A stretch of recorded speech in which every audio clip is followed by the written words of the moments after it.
సజీవుడైన మన రక్షకుడైన యేసుక్రీస్తు నామంలో మనకందరికీ శుభములు. ఆత్మదేవుడు మనల్ని ప్రేమిస్తున్నాడు. దేవుని యొక్క సన్నిధికి నడిపిస్తూ ఉన్నాడు. నీతి మార్గంలో నడిపిస్తున్నాడు. ప్రతిరోజు దేవుని యొక్క వాక్యాన్ని మనము ధ్యానం చేయటానికి యేసుక్రీస్తు నామంలో మనము ప్రార్థనలు చేయడానికి పరిశుద్ధాత్మ దేవుడు సహాయం చేస్తున్నాడు. దేవునికి వందనాలు. 2 కొరింథీయులకు రాసినటువంటి పత్రికలో అతిశయము అన్నటువంటి అంశాన్ని పరిశుద్ధాత్మ దేవుడు అనేక కోణాలలో ఆ, వ్రాయించాడు. దాన్ని బట్టి దేవునికి వందనాలు. ఈరోజు 5వ అధ్యాయము 2 కొరింథీయులకు రాసినటువంటి పత్రిక 12వ వచనములో, మమ్మును మేమే మీ ఎదుట తిరిగి మెప్పించుకొనుట లేదు గాని హృదయమునందు అతిశయపడక పైరూపమునందే అతిశయపడు వారికి ప్రత్యుత్తరమిచ్చుటకు మీకు ఆధారము కలుగవలనని మా విషయమై మీకు అతిశయ కారణము కలిగించుచున్నాము. ఇక్కడ 2 మారులు అతిశయము అన్నటువంటి పదము మనకు కనబడుతున్నది. మొదటిసారి ఒక గుంపు గురించి, ఒక పరిచారకుల గుంపు గురించి ఆయన పరోక్షంగా ప్రస్తావిస్తూ, వారంట హృదయమునందు అతిశయపడక వాళ్ళున్నారు, పైరూపమునందే అతిశయపడు వాళ్ళున్నారు. రెండవది, మా విషయమై మీకు అతిశయ కారణము కలిగించుచున్నాము. మా విషయమై అంటే తిమోతి గారు, తీతు గారు, పౌలు గారు అనగా సేవకుల విషయమై సంఘానికి అతిశయ కారణము కలిగించుచున్నాము. అంటే మరలా ఈరోజు మనము సంఘానికి, సేవకుల పట్ల ఏ విషయంలో అతిశయ కారణము కలిగి ఉన్నారు? అంటే సంఘము సేవకులను చూచినప్పుడు ఆనందించడము, సంతోషించడము, ధైర్యంగా ఉండడము, అతిశయించడము. అంటే we are proud of our servants, our pastors, our servants of God. నాకు చాలా మంది చెప్పడము నేను విన్నప్పుడు చాలా సంతోషించి, మా సేవకుడు చాలా మంచోడు సార్, మా సేవకుడు చాలా బలమైన పరిచర్య చేస్తాడు, అసలు మా సేవకుని దేవుడే మా సంఘానికి పంపించాడు అన్నటువంటి సాక్ష్యం కలిగినటువంటి సంఘాలు ఎన్నో ఉన్నాయి. అయితే వాళ్ళు ఆ విధమైనటువంటి సాక్ష్యము, ఆ విధమైనటువంటి అతిశయపు మాటలు, సంతోషకరమైనటువంటి మాటలు చెప్పడానికి గల కారణాలను పౌలు గారే చెప్తున్నాడు. అంటే మేమంటే మీకు ఎందుకు ఇష్టము అంటే 11వ వచనంలో, 2 కొరింథీ 5:11లో, కావున మేము ప్రభు విషయమైన భయము నెరిగి మనుషులను ప్రేరేపించుచున్నాము. మేము దేవునికి ప్రత్యక్షపరచబడిన వారము, మీ మనస్సాక్షులకు కూడా బడి ఉన్నామని నమ్ముచున్నాను. ఒక 4 విషయాలు మనకి ఇక్కడ సేవకుని గురించి, ఆ సంఘము ఏమి చూడాలి, ఒక సేవకుని ఎట్లా చూడాలి? మొదటిగా, ప్రభు విషయమైన భయము నెరిగి. మొత్తానికి ఇప్పుడు సేవకులు విశ్వాసులకు పరిచర్య చేస్తున్నారు. ప్రేరేపించుచున్నాము. We're persuading many people, we're persuading and we're preaching gospel. వాటిని మేము ప్రేరేపిస్తున్నాము. ఎట్లా? ప్రభు విషయమైన భయము నెరిగి. అంటే వీఆర్ వాళ్ళు they were fearful of God to give an account on every area of their ministry. A fearful responsibility that they feel. అంటే ప్రభువుకి మేము ఈ లెక్క అప్పగించాలి. చూడండి, నేనే ఒక పనికి నేనే ఓనర్ అయితే ఇక నేను ఎవరికి కూడా లెక్క చెప్పనవసరం లేదు, నా ఇష్టము అన్నటువంటి మనసు ఒకవైపు ఉంటే ఆ యొక్క పరిచర్య ఎలాగుంటుంది? లేదు లేదు, నేను ఈ పరిచయం అంతా కూడా నేను చేసిన తర్వాత పలాయన దగ్గరికి వెళ్ళి నేను ఆ లెక్క అప్పగించాలి, భయము. దేవుని దగ్గర ఈ విషయాలు పెట్టినప్పుడు ఆయన ఏం అడుగుతాడో, ఎట్లా చేయమని చెప్పాడు అని ఒక భయముతో మేము పరిచర్య చేస్తున్నాము. దేవునికి స్తోత్రం, హల్లెలూయా. సంఘము ఎప్పుడైతే సేవకులు ఈ విధమైనటువంటి మనసు కలిగి దేవుని భయము కలిగి పరిచర్య చేస్తూ ఉంటారో దాన్ని బట్టి సంఘము ఆ సేవకులను బట్టి అతిశయిస్తుంది. ఒకరికి భయముతో లెక్క అప్పగించాలి అన్నటువంటి మనస్సు సేవకుల్లో ఉన్నప్పుడు సంఘము అట్టి వారిని బట్టి దే- దే- వాళ్ళు చాలా ఆనందపడతారు. రెండో విషయము మనం గమనిస్తే, మీ మనస్స ఆ, దేవునికి మేము దేవునికి ప్రత్యక్షపరచబడిన వారము, మీ మనస్సాక్షులకు కూడా ప్రత్యక్షపరచబడి ఉన్నామని నమ్ముచున్నాను. అంటే ప్రత్యక్షపరచబడి ఉన్నాము అంటే ఓపెన్ లైఫ్, ట్రాన్స్పరెంట్ లైఫ్. ఇక ఏది కూడా ఈ సేవకుని అంటే దేవుని ఎదుట ప్రత్యక్షపరచబడిన వారము, మీ ఎదుట మీ మనస్సాక్షుల ఎదుట కూడా ప్రత్యక్షపరచబడిన వారము. దేవుని ఎదుట మేము ఎలాగుంటామో మీ ఎదుట కూడా అలాగే ఉంటాము, మీ ఎదుట ఎలాగుంటామో మేము దేవుని ఎదుట కూడా అలాగే ఉంటాము అన్నటువంటి ఆ స్వచ్ఛమైనటువంటి మనసాక్షి, ఆ ఏ కపటము లేనటువంటి జీవితము సేవకునిలో మనం చూచినప్పుడు ఆ సేవకులను బట్టి సంఘము అతిశయిస్తుంది. దేవునికి స్తోత్రం, హల్లెలూయా. అందుకని దీనికి ఆపోజిట్ గా మేము లౌకిక జ్ఞానమును అనుసరింపక అనే పదము కూడా మనము నిన్న దినమున చూసాము. లౌకిక జ్ఞానమును ఉపయోగించదు. సేవకుని యొక్క జీవితము ట్రాన్స్పరెంట్ లైఫ్. ట్రాన్స్పరెంట్ లైఫ్ ఉన్నప్పుడు ఆ సేవకులను బట్టి సంఘము అతిశయిస్తుంది. దేవునికి స్తోత్రం. ప్రత్యక్షపరచబడిన వారము, ఈ మాట పౌలు గారు చాలా సార్లు రాస్తూ ఉంటాడు అనమాట. దేవుని దగ్గర మేము ట్రాన్స్పరెంట్ గా ఉన్నాము, మీ మనస్సాక్షుల ఎదుట కూడా. మనస్సాక్షి చూడండి, పై రూపానికి కాదు. అందుకనే 12వ వచనంలో మనము ఆ మాట చూసాం. కొంతమంది అయితే పై రూపానికి చాలా మంచిగా కనపడుతూ ఉంటారు, కానీ మనుషుల యొక్క మనస్సాక్షులలో 12వ వచనం చదువుదాం. మమ్మును మేమే మీ ఎదుట తిరిగి మెప్పించుకొనుట లేదు గాని హృదయమునందు అతిశయపడక పై రూపమునందే అతిశయపడు వారికి ప్రత్యుత్తరం ఇచ్చుటకు మీకు ఆధారము కలగవలెనని మా విషయమై మీకు అతిశయ కారణము కలిగించుచున్నాము. There are some people who brag about their as an external, a beautiful ministry rather than to minister with a sincere heart. ఇక్కడ రెండు రకాల సేవకుల గుంపు ఉన్నారు. ఒక రకమైనటువంటి సేవకుల గుంపు, ఇంగ్లీష్లో ఆ మాట ఏమని రాశారంటే 5వ అధ్యాయము ఆ 12వ వచనంలో మధ్యలో నుంచి చదువుతున్నాను. So you can answer those who brag about having a spectacular ministry rather than having a sincere heart. కొంతమంది వాళ్ళ యొక్క పై రూపంలో చాలా స్పెక్టాక్యులర్ మినిస్ట్రీ అంటే అద్భుతముగా, ఆశ్చర్యరీతిగా, కళ్ళు మిరుమిట్లు గొల్పే విధముగా, చాలా వినసొంపుగా, అట్లా అవుట్వర్డ్ స్పెక్టాక్యులర్ మినిస్ట్రీ విషయంలో వారు చాలా ఆనందపడిపోతారు, అతిశయిస్తారు. Rather than sincere heart, rather than transparent heart, rather than a holy life. ఇప్పుడు ఒక సేవకుడు పరిచర్య చేస్తున్నాడు అంటే ఈ పరిచర్యలో ఏంటి ప్రత్యేకత అంటే, ఈ పరిచర్యల ప్రత్యేకత ఏంటంటే వాళ్ళు ప్రత్యక్షపరచబడిన వారు, కపటము లేని వారు, పరిశుద్ధత కలిగిన వారు, నిష్కపటము ఆ కపటము లేనటువంటి వారు. ఇవి అంటే ఇవి హృదయమునందు ఉండేటటువంటివి. హృదయం నందు. కానీ కొంతమంది పై రూపాన్ని బట్టే వాళ్ళు అతిశయిస్తూ ఉంటారు.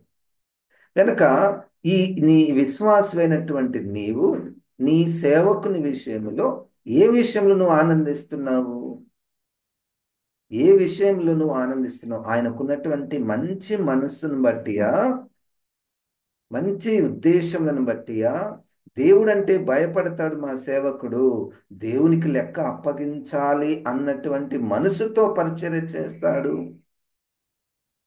అన్న అన్న ఆ దృష్టి ప్రతి విశ్వాసికి ఉండాలి. ప్రతి విశ్వాసికి మనం వాక్యమే మనం నేర్చుకుంటున్నాం. మనము అపోస్తులుల యొక్క బోధ యూదా పత్రికల్లో మనం చూస్తాము. ఒక్కసారి పరిశుద్ధులకు అప్పగించబడినటువంటి ఈ బోధ నిమిత్తము పోరాడండి కదండి. కనుక అట్టి సేవకులను మనము కోరుకుందాము, అట్టి సేవకుల కొరకు మనం ప్రార్థన చేద్దాము, అట్టి సేవకులకు మనము గుర్తు చేద్దాము.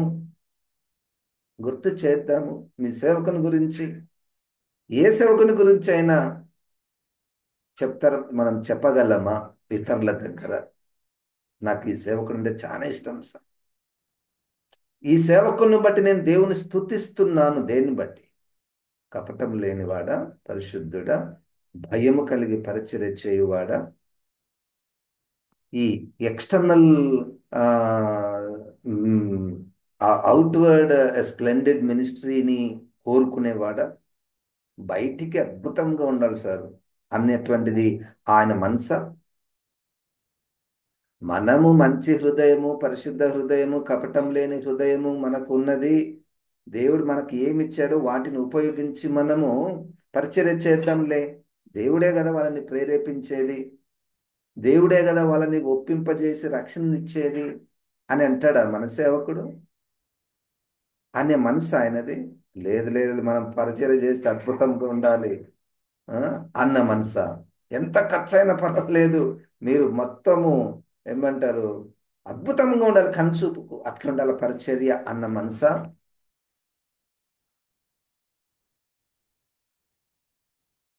ఈరోజు సేవకులను చూచి సంఘము ఏ విషయంలో అతిశయ, పౌలు గారు అంటున్నాడు 12వ వచనంలో, మా విషయమై మీకు అతిశయ కారణము కలిగించుచున్నాము. 16వ వచనం, 5వ అధ్యాయము 16వ వచనం నాకు చాలా ఇష్టమైనటువంటి మాట ఇది. సేవకుని యొక్క గొప్పతనము ఏంటంటే, కావున ఇక మీదట మేము శరీర రీతిగా ఎవరినైనాను ఎరుగము, మేము క్రీస్తును శరీర రీతిగా ఎరిగినను ఇక మీదట ఆయనను అలాగు ఎరుగము. We don't want to evaluate people from human point of view. Hallelujah. From human point of view, సేవకుడు విశ్వాసం చేసినప్పుడు హ్యూమన్ పాయింట్ ఆఫ్ వ్యూలో మేము చూడము అంటే అర్థమైంది. అంతే, హ్యూమన్ పాయింట్ ఆఫ్ వ్యూ కాకుండా godly point of view. Human point of view అంటే మనుష్య దృష్టి కోణముతో ఇతరులను చూచుట. అది దేవుని వైపు నుండి చూచుట. అంటే దేవుడు ఒక విశ్వాసం చూచినప్పుడు తన మనసులో ఏమి ఉంట ఏమి తలంపులు వస్తాయో దేవునికి, మాకు కూడా అట్లనే వస్తాయి. అటువంటి సేవకులను బట్టి మనము అతిశయించాలి, సంతోషించాలి. దేవునికి స్తోత్రం. ఇప్పుడు ఒక విశ్వాసి భౌతికంగా చాలా ధనవంతుడుగా ఉన్నాడు, కానీ తన జీవితం బాగలేదు. అయితే సేవకుడు వారి దగ్గరికి వెళ్ళి, తన జీవితం బాగలేదని తెలిసినా నీ యొక్క భౌతికమైనటువంటి అభివృద్ధిని బట్టి సేవకుడు సంతోషిస్తూ దేవుణ్ణి స్తుతిస్తూ, ప్రభా ఈయనని ఎంతగా ఆశీర్వదించావు ప్రభా అని దేవునికి ప్రార్థన చేసి, మళ్ళా వాళ్ళ ఎదుట దేవుడు నిన్ను భలే ఆశీర్వదించాడని వాళ్ళకి చెప్తూ, దీన్ని ఏమంటారంటే human point of view, evaluating believers from human point of view. అలా కాక తన మనసంతా కూడా ఈ విశ్వాసి ప్రభు వైపుకు మరలలేదే, ఇంకా రక్షణ పొందలేదే, ప్రభు కోరుకునేది వీరి నుంచి రక్షణనే కదా, ఈ వ్యక్తి రక్షించబడ్డాడు కానీ ఎక్కడున్నాడో అక్కడనే ఉన్నాడు, ఇంకా ఆత్మీయంగా ఎదగలేదే అన్న మనస్సుతో, అనే దృష్టితో ఈ సేవకుడు విశ్వాసులను చూస్తూ ఉన్నాడా? లోకపు దృష్టి కలిగి, మానవ దృష్టి కలిగి చూస్తూ ఉన్నాడు. మేము శరీర రీతిగా ఎవరిని కూడా పై రూపాన్ని బట్టి మేము ఎరుగము. We don't want to know you from an outward perspective. అది అందరికీ తెలుసు కదా. అవుట్వర్డ్ పర్స్పెక్టివ్లో అందరికి కనపడిపోతుంది. మళ్ళీ మేము ప్రత్యేకంగా చూడడం ఏంటి?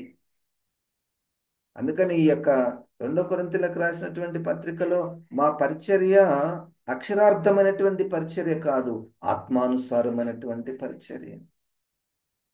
మా పరిచర్య మీలో ఉన్నటువంటి ఆత్మను ఎదిగింప చేయాలని. అంతేగాని మీకు బాగా ఆరోగ్యంగా ఉండాలి, మీరు బాగా ధన వృద్ధి చేసుకోవాలి, మీరు మంచి పేరు ప్రఖ్యాతులు సమాజంలో సంపాదించుకోవాలి అన్నటువంటిది మాది కాదు. అది మీకు శరీరరీతిగా ఎప్పుడు ఏది అవసరమో అది జరుగుతూనే పోతుంటుంది. అది దేవుని పిలుపు ద్వారా పిలువబడి వచ్చినటువంటి సేవకుల యొక్క దృష్టి ఆత్మ దృష్టి. అటువంటి సేవకులను బట్టి విశ్వాసులు సంతోషించుట, అటువంటి సేవకులను బట్టి విశ్వాసులు అతిశయించుట. మా సేవకుడు ఎప్పుడు వచ్చినా మా ఆత్మీయ జీవితం గురించే మాట్లాడతారు. మా సేవకునికి మేము పరిశుద్ధంగా ఉండాలన్నటువంటి తాపత్రయం ఉంటుంది. మా సేవకునికి ఒక బాధ, భారము, కలవరం ఏంటంటే యేసుప్రభు వస్తే నేను ఎంతమందిని కన్యకైనటువంటి వధువుగా ఆయన ఎదుట నిలవబెట్టగలను అన్న తాపత్రయంతో, అన్న మనసుతో ఆయన పని చేస్తూ ఉంటాడు.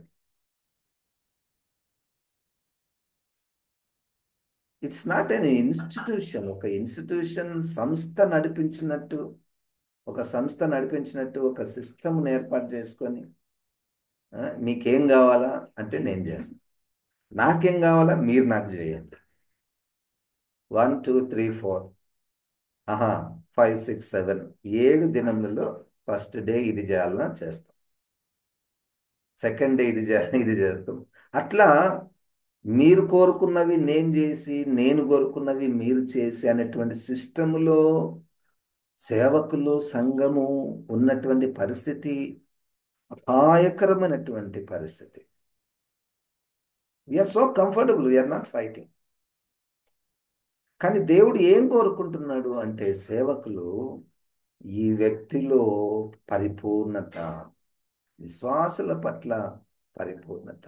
కనుక ఇప్పుడు సేవకుల విషయమై, ఇప్పుడు సేవకుడు భౌతికం ఎక్స్టర్నల్ గా చూడడు. మా సేవకుని దృష్టి అంతా ఈ వ్యక్తి ఆత్మీయ జీవితం గురించే ఉంటుంది. ఈరోజు మనం ఈ వాక్యం వింటున్నామంటే సేవకులు అనేటువంటి మాలాంటి వారు దేవుడు మాకు గుర్తు చేస్తున్నాడు, మాకు బోధిస్తున్నాడు. మీ దృష్టి ఏంటి, మీ మనసు ఏంటి, మీ ఉద్దేశం ఏంటి, మీ పరిచర్యకు ఉద్దేశం ఏంటి? అసలు ఎందుకు పరిచర్య చేస్తున్నారంటే కుటుంబాన్ని పోషించుకోవాలి కదా సార్ అన్న తాత్పర్యము, భావము, జవాబు నాదైతే దేవుని ఎదుట నేను ఎట్లా నిలబడతాను, దేవుని ఎదుట ఎట్లా నిలబడాలి కదండి.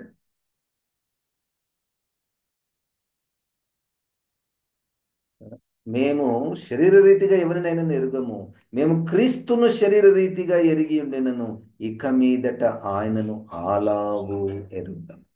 అంటే ఇక్కడ ఇంకొక పాఠం ఏంటంటే క్రీస్తుని శరీర రీతిగా ఎరుగుదము అనగా, క్రీస్తుని మేము చూసాము, ఎంత అందంగా ఉన్నాడు. క్రీస్తుని గురించి ఆ శిష్యులు చెప్పిన విషయాలు మేము ప్రత్యక్షంగా విన్నాను సార్. ఆ పేతురు గారు ప్రత్యక్షంగా యేసు క్రీస్తుని చూచినటువంటి పేతురు గారు, యోహాను గారులు నాకు చెప్పారు. శరీర రీతిగా సమాచారం అందింది. యేసుక్రీస్తు నడిచినటువంటి స్థలాలలో నేను వెళ్ళాను, శరీర రీతిగా మాకు తెలుసు. ఇవన్నీ శరీర రీతిగా తెలుసు, కానీ అతిశయించుటకు అవి కారణాలు కాదు. ఇక మీదట మేము అలాగు ఆయనను ఎరుగము. యేసుక్రీస్తునే ఎరగం మేము. ఆయనను ఎలాగ ఎరుగుదుము? He's in spirit. ఆయన ఆత్మదేవుడై ఉన్నాడు, ఇప్పుడున్నాడు. అప్పుడెప్పుడో 2000 సంవత్సరాల క్రితం ఉన్నాడు. ఆయనను మేము చూసాము, ఆయన గురించి బాగా సమాచారం మాకు తెలుసు, అక్షరార్థమైనటువంటి జ్ఞానం మాకు ఉంది. కానీ కానీ మా మా మా వ్యక్తిగత జీవితాలకు, మా పరిచర్యకు ఆధారము అవి కాదు. ఆయన మేము ఆత్మానుసారంగా ఎరుగుదుము.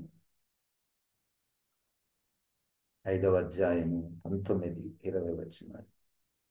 అదేమనగా దేవుడు వారి అపరాధములను వారి మీద మోపక క్రీస్తునందు లోకమును తనతో సమాధానపరుచుకొనొచ్చు ఆ సమాధాన వాక్యమును మాకు అప్పగించును. కావున దేవుడు మా ద్వారా వేడుకొనినట్టు మేము క్రీస్తుకు రాయబారులమై దేవునితో సమాధాన పడుడని క్రీస్తు పక్షముగా మిమ్మును బ్రతిమాలుకొనుచున్నాము. మా విషయమై మీకు ఏంటి అతిశయ కారణము? సేవకుల విషయమై విశ్వాసులకు ఏ విషయంలో అతిశయ కారణంగా ఉన్నారు? వీళ్ళు సమాధాన పరిచర్యకు రాయబారులు. ఎవరితో సమాధానము? దేవునితో సమాధానము. క్రీస్తునందు దేవునితో సమాధానము చేసే పరిచర్య. సమాధాన పరిచర్య అంటే అర్థమైంది. అంతకుముందు ఏమున్నట్టు? సమాధానం లేనట్టు, అంటే రక్షణ లేనట్టు. అనగా పాపం విషయమై దేవుని ఉగ్రతకు పాలైనటువంటి వారు ఉన్నారు. వీళ్ళని ఏ విధంగానైనా దేవునితో సమాధానపరచాలి. క్రీస్తును వీళ్ళకు ప్రకటించాలి. క్రీస్తు నీ కొరకు రక్తం కార్చాడు అని బోధించి సువార్త చెప్పి వారికి రక్షణ సువార్త చెప్పి వారు రక్షించబడితే అప్పుడు దేవునికి వాళ్ళు సమాధానంగా ఉంటారు అనే పరిచర్య. దానికి అదే మా పరిచర్య. దేవునికి స్తోత్రం, హల్లెలూయా. అదేనా మన సేవకుని యొక్క పరిచర్య? మన రక్షణ నిమిత్తమై చేసే పరిచర్య ఆయనదేనా? Unfortunately, we ourselves will design our own programs and will compel the pastors to do those things. ఏం పరిచర్య చేయాలి సేవకుడు? నువ్వు అనుకున్న పరిచర్య, నీకు సంతోషం కలిగించే పరిచర్య నువ్వు డిజైన్ చేసి నేను ఇట్లా చేయాలనుకున్నా పాస్టర్ గారు అంటే ఆయన వచ్చి అది చేసిపో. Is it so pleasing to the Lord? ఏం పరిచర్య?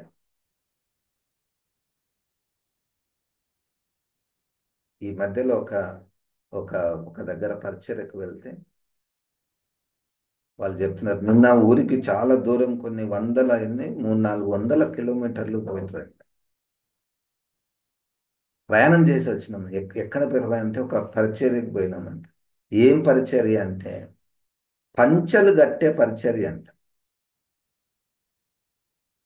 పంచలు గట్టే, పంచ అంటే మీకు తెలుసో తెలీదా? పంచలు గట్టే పరిచర్యకు 100 కిలోమీటర్లు ప్రయాణం చేసి ఒక కూడిక పెట్టుకొని వస్తున్నారు. ఇంకొక పరిచర్య ఓనీల పరిచర్య అంట. ఏంటి ప్రభా ఈ పరిచర్యలు? ఈ సేవకుడు ఏం పరిచర్యలు చేస్తున్నాడు? దేవునికి సమాధాన పరిచర్యకు వీళ్ళు రాయబారులు అవుతే ఊహించుకుందాము. మన సేవకుడు మనం ఈ డిజైన్ చేసుకొని పాస్టర్ గారు మాకు పంచలు కట్టే పరిచర్య ఉంది రండి అంటే నేను రానంటే ఎట్టుంటాను? అటువంటి పరిచర్య లేదమ్మా. అటువంటి పరిచర్య లేదు అని చెప్తే ఎట్లా ఉంటుందో చూసుకోండి. లేదా అట్లా మనం డిజైన్ చేసుకోలేదు. మన ప్రోగ్రామ్స్, మన సేవకులను ఎట్లా డిజైన్ చేసుకున్నామంటే మేము ఒక డిజైన్ చేసి పెడతాం, నువ్వు వచ్చి చేయాలి అంతే. ఇది వెరీ కంఫర్టబుల్. నేను ఎందుకు అది చేస్తా తెలుసా? మీ కోపం రాకుండా ఉండాలి. నాకు హ్యాపీ ఉంటుంది, మీరు కూడా హ్యాపీగా ఉంటారు. కానీ వాక్యం ఎక్కడ పోతుంది? పరిచర్య ఎక్కడ పోతుంది కదండి? You decide for yourself. What are you doing now? ఎటువంటి పరిచర్య, ఎటువంటి కార్యక్రమాలు జరుగుతున్నాయి, ఎటువంటి కార్యక్రమము జరగాలి వాక్యానుసారంగా, నీ సేవకుడు విషయంలో నువ్వు అతిశయించాలి. ఏ విషయంలో? మా సేవకుడు వాక్యానుసారమైన పరిచర్య కాకుండా ఏ పరిచర్య కూడా చేయడు. దాన్ని బట్టి అతిశయిస్తావా?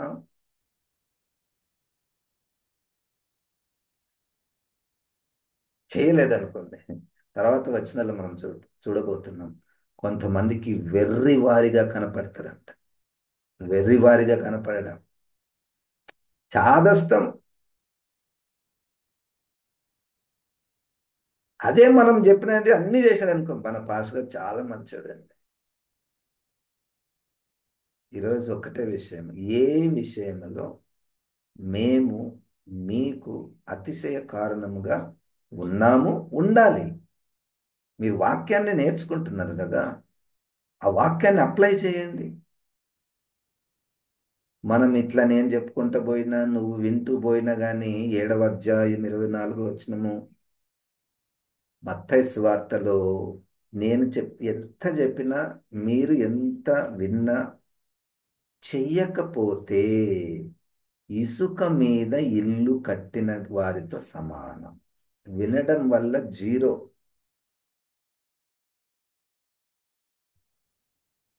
గనుక పరిశుద్ధాత్మ దేవుడు మనకు సహాయం చేయను దాకా ప్రార్థన చేసుకుందాం. జీవం గల తండ్రి, ఈ వాక్యాన్ని ప్రభా దీవించుము. వాక్యానుసారంగా నడుచుటకు తండ్రి నీవే ప్రేరేపించమని యేసు నామమున ప్రార్థిస్తున్నాం తండ్రి. ఆమేన్. ఇప్పుడు మన పరమ తండ్రి అయిన దేవుని యొక్క ప్రేమ, ప్రభువైన యేసు క్రీస్తు యొక్క కృప, పరిశుద్ధాత్మ దేవుని యొక్క సహవాసం మనకందరికి సదాకాలము తోడై ఉండును గాక. ఆమేన్. దేవుడు మనల్ని దీవించును గాక.